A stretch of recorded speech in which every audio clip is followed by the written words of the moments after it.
Everyone. Last video में हमने basic mathematics BCS 0112 के मैट्रिक्स के बारे में पढ़ा था।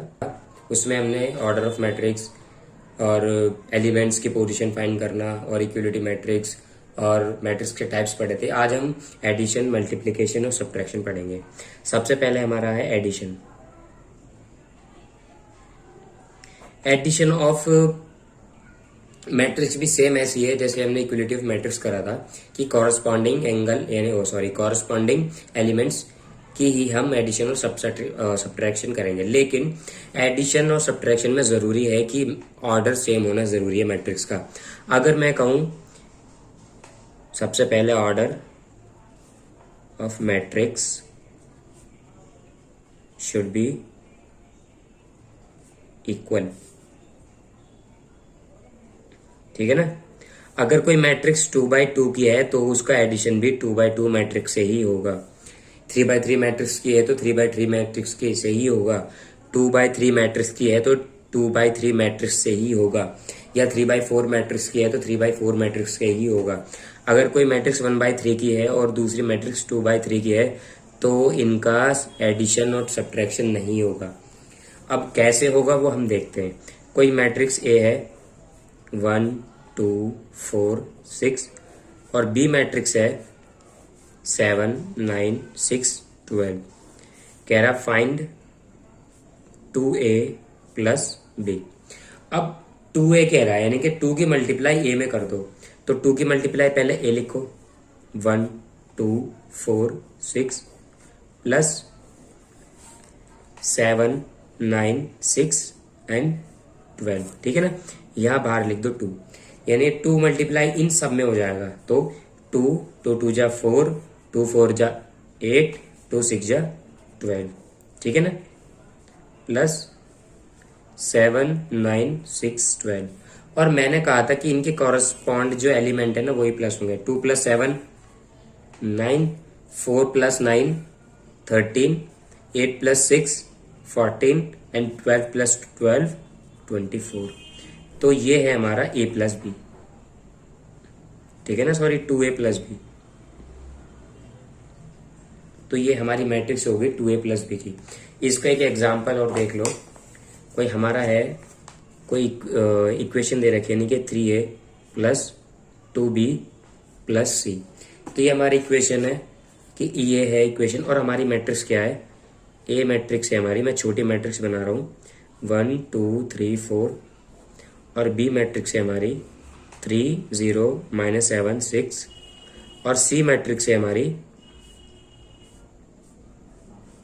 10 12 9 और 8, ठीक है ना। अब सबसे पहले 3a की बात कर रहा है तो 3 की मल्टीप्लाई इसमें कर दो। 3a = 3 1 2 3 4, ठीक है ना। तो क्या मैट्रिक्स बन जाएगी हमारी 3 1 जा 3, 3 2 जा 6, 3 3 जा 9, 3 4 जा 12, ठीक है ना। ये हो गया हमारा। अब 2b की बात कर रहा है तो 2b 2 × 3 0 -7 एंड 6, ठीक है। तो 2 3 जा 6, 2 0 0, 2 -7 -14, 2 6 जा 12। तो ये हमारा 2a हो गया। अब बात है हमारे c तो हमारा ऐसी नॉर्मल है तो इनको प्लस करेंगे। Now 3a plus 2b plus c। तो 3a क्या है मेरा, ये रहा 3 6 9 and 12 plus 6 0 -14 and 12 plus c क्या है मेरा, ये रहा 10 9 12 एंड 8। तो 3 + 6 + 10, 6 + 0 + 9, 6 + 0 + 9, 9 - 14 + 12, 9 - 14 + 12, 12 + 12 + 8, 12 + 12 + 8, ठीक है। 3 + 6 9, 9 + 10 19, 6 + 9 15, 14 - 9 तो -5 -5 + 12 7 12 12 24, 24 और 8 32। ठीक है, ये हमारा फाइनल आंसर हो गया। अब हम पढ़ेंगे इसका सब्ट्रैक्शन। सब्ट्रैक्शन सब्ट्रैक्शन में भी वही है कि दोनों की मैट्रिक्स का ऑर्डर सेम होना जरूरी है। तो 2a माइनस बी, ये कोई हमारी मैट्रिक्स की इक्वेशन है, यानी कि इस तरीके से सॉल्व करना है। तो 2 मल्टीप्लाई ए मैट्रिक्स 3 0 4 6 और बी मैट्रिक्स है हमारी 9 14 6 एंड 12। ठीक है, ये हमारी मैट्रिक्स हो गई। और हमारा पहले 2 की मल्टीप्लाई इसमें करनी है। तो 2 मल्टीप्लाई 3 0 4 एंड 6 माइनस बी क्या है मेरा 9 14 6 एंड 12। ठीक है ना, ये कर दिया मेरा। 2 3 जा 6, 2 0 0, 2 4 जा 8, 2 6 जा 12 माइनस 9 14 6 एंड 12। ठीक है, अब इनके कॉरेस्पॉन्डिंग एलिमेंट्स को माइनस करो। 6 माइनस 9 6 माइनस 9, 0 माइनस 14, 8 माइनस 6 और 12 माइनस 12। जरूरी नहीं है यहाँ के नेगेटिव नंबर्स आ रहे हैं, नेगेटिव भी आ सकते हैं, पॉजिटिव भी आ सकते हैं, इमेजिनरी भी, रियल भी और एक्सपोनेंशियल भी। जो हमारे आस नंबर जितने भी हैं वो सब हम मैट्रिक्स फॉर्म में उसको लिख सकते हैं हम। तो 6 minus 9 minus 3, 0 minus 14 minus 14, 8 minus 6 2, 12 minus 12 0।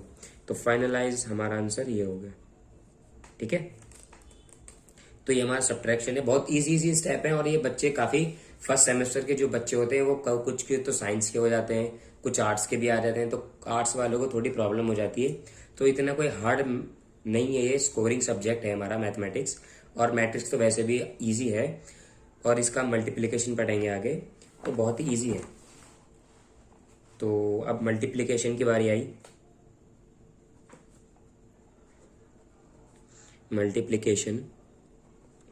Multiplication में सिर्फ एक रूल लगता है हमारा। वो क्या रूल है हमारा, इसमें ऑर्डर सेम होने का जरूरी नहीं है, लेकिन मान लो कोई m इंटू एन है हमारा, फर्स्ट मैट्रिक्स है हमारी ये, और कोई सेकंड मैट्रिक्स है वो हमारी p इंटू में q। ठीक है ना, सिर्फ फर्क इतना होना चाहिए, जो फर्स्ट मैट्रिक्स का n है और जो सेकंड मैट्रिक्स का p है, ये दोनों हमारे इक्वल होने चाहिए। ठीक है ना, एग्जाम्पल ये 2/3 की मैट्रिक्स है और ये 3/4 की मैट्रिक्स है। तो इसका तो कॉलम सेम होना चाहिए और इसकी रो सेम होनी चाहिए, यानी कि फर्स्ट जो मैट्रिक्स है उसकी रो सेम कॉलम होना चाहिए और सेकंड मैट्रिक्स की रो अगर सेम है तो ही इनकी मल्टीप्लिकेशन हो सकती है, वरना इनकी मल्टीप्लिकेशन पॉसिबल नहीं है। और इनका जो आंसर आएगा वो हमारा 2/4 मैट्रिक्स की फॉर्म में होगा। ठीक है ना, मैंने क्या कहा, कोई मैट्रिक्स है हमारी वो 2/3 की ऑर्डर की है, और कोई दूसरी मैट्रिक्स है मेरी, वो मेरी 3/2 ऑर्डर की मैट्रिक्स है। दोनों के ऑर्डर्स अलग अलग हैं, ले मैंने ये कहा उन फर्स्ट मैट्रिक्स की कॉलम और सेकंड मैट्रिक्स का रो दोनों के सेम होंगे तो इनकी मैट्रिक्स पॉसिबल है। और जो आंसर आएगा हमारा वो इन दोनों, इसके रो के और इसके कॉलम के बराबर आएगा, मतलब 2/2 की मैट्रिक्स की फॉर्म में होगा। तो कोई मेरी मैट्रिक्स ए है 3a, नहीं इसको नॉर्मली रहने दो, a मल्टीप्लाई b, मेरे को इसकी करनी है। तो a क्या है मेरा, a मैट्रिक्स है मेरी, a का ऑर्डर मैं ऊपर लिख रहा हूं, a का ऑर्डर है 3/2 और इसका ऑर्डर है 2/1। ठीक है ना, इसका ऑर्डर 3/2 है और इसका ऑर्डर 2/1 है। तो इसमें कितनी रो होनी चाहिए, 3 रो होनी चाहिए, 4 3 1 और 2 कॉलम्स 1 1 0। ठीक है ना, मल्टीप्लाई 2 रो होनी चाहिए और 1 कॉलम, 2 रोज एंड 1 कॉलम। ठीक है ना, और जो आंसर आएगा वो 3/1 का आएगा, यानी कि आंसर 3/1 का आएगा मैट्रिक्स का। वो कैसा आएगा देखते हैं। 4 4 जा 16 प्लस 1 8 8 हो गया। ठीक है ना, 3 4 जा 12 प्लस 1 8 8, 1 4 4 प्लस 0। ठीक है ना, ये आ गया। और इसका आंसर 6 प्लस 8 कितना आ गया, 24। ठीक है ना, 12 प्लस 8 20 और 4। तो आंसर किस में आ गया 1 2 3 रोज एंड 1 कॉलम्स। और जो कि मैंने बता दिया था कि 3 और 1 यानी कि 3/1 की ऑर्डर की मैट्रिक्स हमारी आएगी। तो ये आ चुकी है। तो इस वीडियो में इतना ही, और नेक्स्ट वीडियो में हम इसके और आगे का कंसेप्ट पढ़ेंगे कि और क्या क्या मैट्रिक्स कर सकती है। थैंक्स फॉर वॉचिंग, मिलते हैं नेक्स्ट वीडियो में।